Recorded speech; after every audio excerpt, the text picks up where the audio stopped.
Светлана Ивановна с семьей приехала сюда с Украины еще девочкой. Тогда же был построен и этот дом. Здесь она прожила всю жизнь, учила ребят в начальных классах местной школы, затем ушла на пенсию.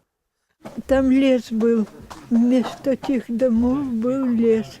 И мы тут построили, и нам сразу дали квартиру в этом месте. Вы с кем построили? Так я же жила. Отец, мать, дедушка, бабушка, сын. Так сложилось, что родственников в коме у Светланы Ивановны не осталось. Помогают теперь только социальные работники и неравнодушные. Когда волонтеры из проекта «Добрые сердца» узнали, что пенсионерка не топит свой дом, потому что экономит на дровах, не задумываясь, решили помочь. В определенный период на постоянной основе возим хлеб с молоком для пожилых людей. У нас их на балансе 42 человека. И вот одна из них, Светлана Ивановна. Я давно слышала, что у одной из бабушек нету дров. И вот поэтому мы решили организовать сбор в интернете. А потом мне пришла в голову идея, почему бы мне обратиться к депутату округа.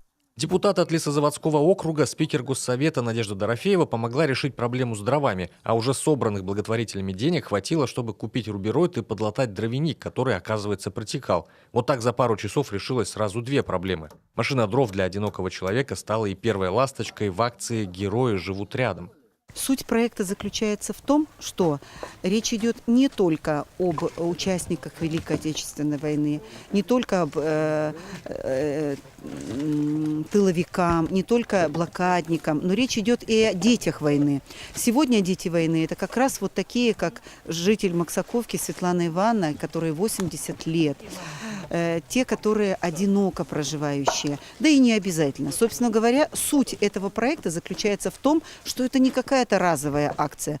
Акция не приурочена к какой-то дате, ведь о таких людях нужно помнить круглый год, считает спикер. Поэтому и подала пример для других депутатов – помогать в своих округах нуждающимся, детям войны, людям с инвалидностью и окружать их как будто бы самой обыкновенной, но такой нужной для них заботой. Евгений Стокос, Дмитрий Ведерников, телеканал Юрган, Сыктывкар.